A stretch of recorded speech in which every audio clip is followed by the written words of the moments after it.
White house की race में कौन आगे चल रहा है एक बार मैप के जरिए आपको बता देते हैं। ये आप देख सकते हैं, लाल कलर डोनाल्ड ट्रंप का है यानी रिपब्लिकन्स का है और नीला कलर कमला हैरिस यानी डेमोक्रेट्स का है। अब मैं आपको बताता हूं जो बड़े राज्य हैं जिसमें यह कहा जा रहा है कि कैलिफोर्निया जो कि डेमोक्रेट्स ने जीत लिया है, लेकिन टेक्सास में यहां पर बढ़त बनाई है रिपब्लिकन्स ने। अब बड़ी बात ये जो हम स्विंग स्टेट्स की बात कर रहे हैं, जो आपको सफेद कलर के दिखाई दे रहे हैं दर्शकों, ये वो स्विंग स्टेट्स हैं जिसमें पेंसिल्वेनिया है और जिसमें एरिजोना का हमें इंतजार है। यहां के अभी तक नतीजे नहीं आए हैं और संभावना यह है क्योंकि जॉर्जिया में भी डोनाल्ड ट्रंप आगे चल रहे हैं, पेंसिल्वेनिया में भी आगे चल रहे हैं और अगर इन इलाकों में भी यहां पर भी अगर लाल रंग आएगा यानी रिपब्लिकन्स आगे आएंगे तो इसका सीधा मतलब यह है कि डोनाल्ड ट्रंप इस रेस में बहुत आगे चले जाएंगे। अब रुख करेंगे हम सुचरिता का, क्योंकि इंतजार है सुचरिता, ये जो घेरे हैं ये किस रंग के जाएंगे, किसके खाते में जाएंगे? बिल्कुल, क्योंकि पेंसिल्वेनिया से 19 इलेक्टोरल वोट्स आते हैं, नॉर्थ कैरोलिना जहां से 16 आते हैं वो पहले ही जा चुका है डोनाल्ड ट्रंप को यानी कि रिपब्लिकन्स को,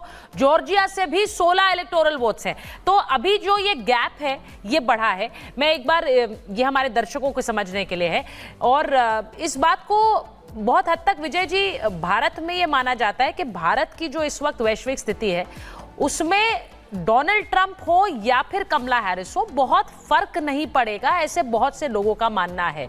लेकिन आपको लगता है कि डोनाल्ड ट्रंप और कमला हैरिस दोनों में से कौन आता है उससे कुछ चीजें भारत विज़-वी इंडिया बदल सकती हैं? ये बात बिल्कुल ठीक है कि भारत की जो राजनयिक स्थिति है और आर्थिक स्थिति है वो दोनों बहुत मजबूत हुई है और अब हम एक खुद मतलब अनौपचारिक तौर पर भी सुपर पावर के तौर पर हैं। जो रूस और जो झगड़ा चल रहा था यूक्रेन का युद्ध चल रहा है उसमें भी हमारी भूमिका महत्वपूर्ण हो गई कि रशियन राष्ट्रपति भी इस बात की चर्चा करें कि भारत किस तरह से कर सकता है। लेकिन बार बार, और आपने देखा होगा कि जब पिछली बार के चुनाव में ट्रंप हार गए थे तब प्रधानमंत्री ने उनके चुनाव प्रचार में हिस्सा लिया था, लेकिन उसके बाद जब जो बाइडेन आए तो भारत और अमेरिका के रिश्तों में कोई बड़ा फर्क नहीं आया, बल्कि अमेरिका ने पूरी तरह से साथ ही दिया है भारत का। इसलिए कोई बहुत बड़ा फर्क कमला हैरिस के जीतने से या ट्रंप के जीतने से नहीं होगा, लेकिन ट्रंप और प्रधानमंत्री मोदी के एक निजी रिश्तों में थोड़ी ज्यादा मिठास है कंपैरेटिवली। और वो जो नेशन फर्स्ट या अमेरिका फर्स्ट का जो एक कॉन्सेप्ट है वो दोनों देशों की सरकारों का एक ही है।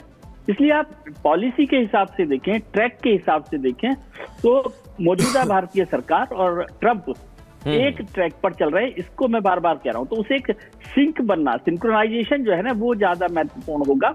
और कोई भी आ जाए, वैसे मैं कह रहा हूं कि अब भारत को अनदेखा कोई नहीं कर सकता, नजरअंदाज नहीं कर सकता। भारतीय हितों की जो अनदेखी करना अमेरिकी सरकार के अधिकार में या बस में अब नहीं रह गया है, इसलिए उसकी ज्यादा चिंता करने की जरूरत नहीं है।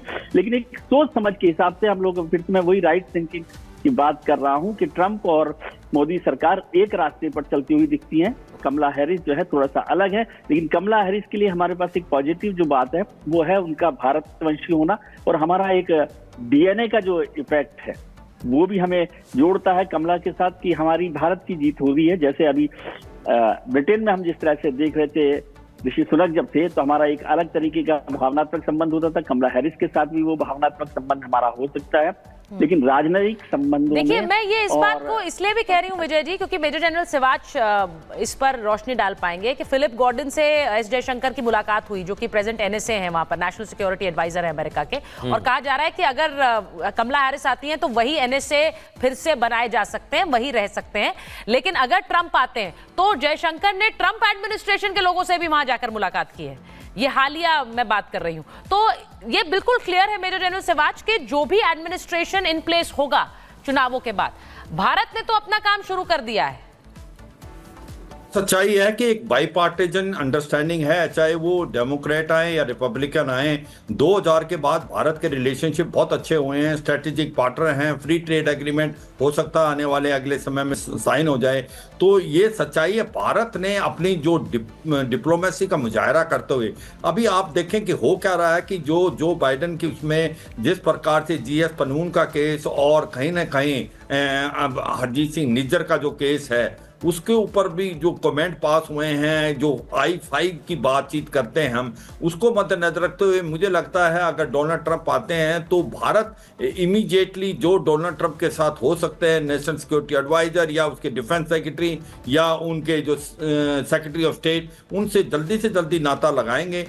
क्योंकि एक चीज मान के चलना, डोनाल्ड ट्रंप की और प्राइम मिनिस्टर मोदी की जो केमिस्ट्री है वो बहुत मिलती है। और सबसे इंपॉर्टेंट चीज, जो बांग्लादेश के अंदर जो अभी एंटी हिंदू हो रहे हैं और जिस प्रकार से बांग्लादेश के अंदर ये कू हुआ, इसके अंदर अमेरिका का हाथ है, इसमें कोई शक नहीं। और इसके ऊपर डोनाल्ड ट्रंप ने एक प्रकार से जो रुख लिया है वो भारत के नजरिए से लिया। उन्होंने कहा है कि हिंदूज के आगे जो एट्रोसिटी है वो बंद होनी चाहिए। तो मुझे लगता है वो भी एक बड़ा पॉजिटिव रोल होगा। और ये सच्चाई है कि दोनों, चाहे वो डेमोक्रेट हो रिपब्लिकन हो, जब चीन के लेके बात आती है दोनों साथ खड़े हैं, इंडो पैसिफिक साथ खड़े हैं। अगर टेररिज्म की जब बात आती है तो मुझे लगता है डोनाल्ड ट्रंप वो ज्यादा अग्रेसिव हैं और वो भारत के साथ खड़े हुए हैं, और वो स्पेशली पाकिस्तान को लेके। मगर एक और चीज है कि जो ह्यूमन राइट की बात आती है तो अगर आप देखें, डेमोक्रेट जो है वो हरदम पॉइंट आउट करते रहे हैं। कमला हैरिस ने भी पहले एडवर्स कमेंट पास किया था कश्मीर के लिए। जो बात इन्होंने कही है मेजर जनरल सिवाच ने मृदुल, उन्होंने कहा स्पेशली पाकिस्तान को लेकर, तो मुझे लगता है ये इंपॉर्टेंट है समझना कि पाकिस्तान एंड चाइना, इन दोनों देशों को लेकर डोनाल्ड ट्रंप का रवैया क्या रहा है। अगर वो पावर में आते हैं तो उनका रिश्ता चाइना से और पाकिस्तान से कैसा रहने वाला है, जिस घेरे में भारत भी होगा। बिल्कुल, यही मैं पूछना चाह रहा था शिवाजी जी। पाकिस्तान की तरफ नजरिया देखें तो मुझे लगता है चीन की तरफ एक चीज तो समझनी पड़ेगी, अमेरिका को पहले अपना इंटरेस्ट देखना है।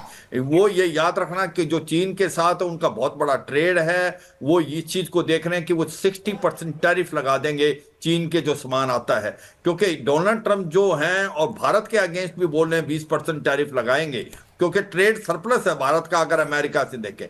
तो सच्चाई यह है कि अगर चीन और आप पाकिस्तान की बात करें तो वो ज्यादा एग्रेसिव रहे हैं चीन की तरफ। और ये मानना सच होगा कि क्वाड का जो एक प्रकार जनरलाइजेशन या एनर्जाइजेशन स्टेट लेवल पे वो जो बाइडेन ने किया, क्योंकि उन्होंने एक प्रकार से प्राइम मिनिस्टर लेवल पे उसको लेके गए, एज पर लीडरशिप लेवल पे वो जो बाइडेन ने किया। मगर मुझे लगता है कि उसको डोनाल्ड ट्रंप आगे लेके जाएंगे, क्वाड और आगे बढ़ेगा। चीन के अगेंस्ट जिस प्रकार से इकोनॉमिक सैंक्शन है या चीन के अगेंस्ट अगर भारत के साथ खड़े होने की बात आती है, वो मुझे लगता है दोनों ही हैं, चाहे वो डेमोक्रेट हैं या रिपब्लिकन हो, साथ हो। मगर डोनाल्ड ट्रंप की जो केमिस्ट्री है वो जो बाइडेन के मुकाबले मुझे लगता है प्रधानमंत्री मोदी से ज्यादा मिलती है। और ये